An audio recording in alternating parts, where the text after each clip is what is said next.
Well, we're very proud today at Borders to host Captain Chesley Sullenberger here in our Borders booth at Book Expo America. It's so nice to have you here. Thanks for being with us. Well, thank you very much. It's great to be here. Yeah, your new book is called The Highest Duty, My Search for What Really Matters. And it's not just a telling of what happened on the Hudson River, which we'll talk about a little bit, but also about your life and about your influences and how you got from that small boy who learned how to fly a plane to that point on the Hudson River where you saved all those lives. It's a pretty big jump to jump into autobiography. Did you ever think you'd be writing your story? You know, the thought had occurred to me over the years to write my story, but this certainly was an important story to tell after the events of January 15th. And people around the world have encouraged me to tell this story. I think it's a universal story. It's a story of someone in an ordinary life who found himself in an extraordinary circumstance. And I think it just turned out that the way I'd lived my life in some ways prepared me not only for the events of January 15th, but for the aftermath. Let's talk a little bit about the events of January 15th before we dive into the book. You guided a plane that had lost both its engines into the Hudson River and saved all these people that were on board. Can you talk about just the moment when you realized that things weren't going right after you took off? Well, the flight was unremarkable about the first 90 seconds, but then it quickly changed, and it was immediately obvious to me that there was a dire emergency, that it was a sudden, dramatic thrust loss, and we were at low altitude over a densely congested area.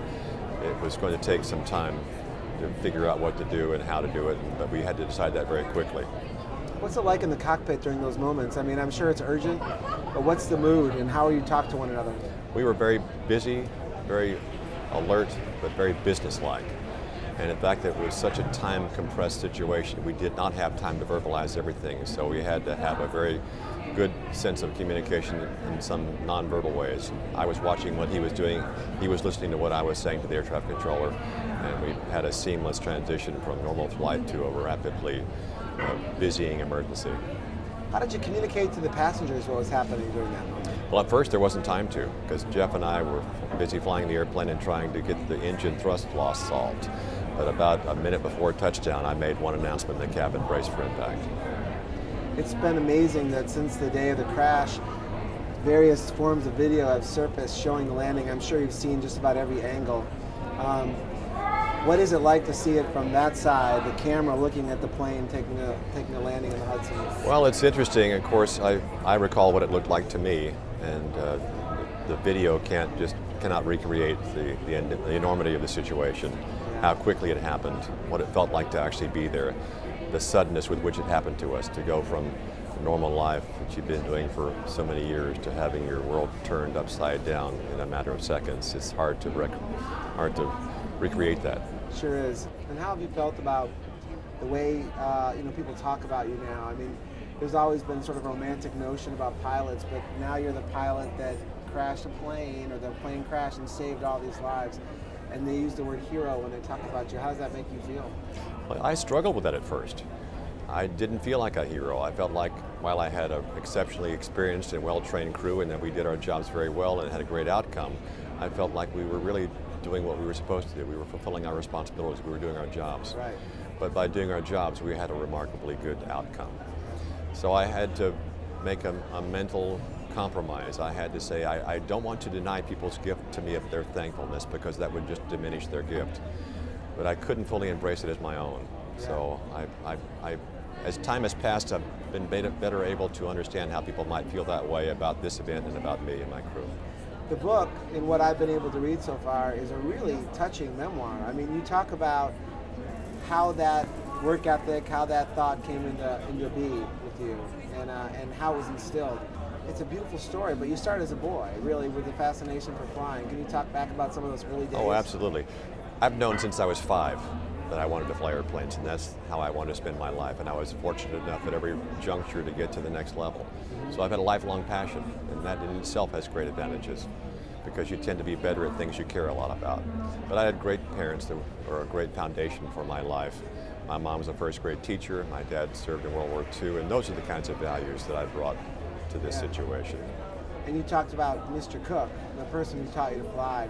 There's a great story in there, but Mr. Cook was this laconic, patient guy who let you sort of learn at your own pace, and he obviously had a lot of faith and confidence in you. Can you tell us about him? Yeah, he was a great guy. He'd been a civilian pilot training instructor during and right before World War II.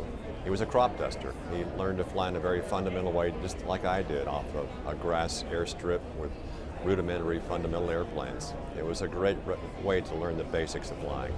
And something about me obviously made him think that he could have confidence in me. And he took me on as a student and taught me the right way, taught me the basics well. There's another story to tell early in the book about Mr. Cook. He had died by the time you landed the plane safely in the Hudson, but his widow found you and sent a note. What did she say? Yeah, he had died in 2001, so he didn't see this happen. And I got a lovely card from his widow, Evelyn, back in Texas, who of course had heard about this event. And she sent me a note, and in it she said that LT, her husband, wouldn't have been too surprised by this, but he certainly would have been happy and proud. It's a great story. When you were growing up, what were the influences in your life that brought you to where you are now? You said that all that you learned helped you to land that plane that day. What were the influences for you? I think there were a lot of influences, and that's part of the fun journey I've taken since the events of January 15th, is to review my life, to reflect upon it, and try to find out what those great influences were, and talk again to some of those people that were great influences to me. Certainly my parents. But it started beyond that. My family always valued education. All four of my grandparents, who were born in the 1880s and 1890s, went to college. And that was remarkable, especially for the women. The fact that my mom was a first grade teacher and gave me a lifelong love of learning, of reading, was a huge advantage for me.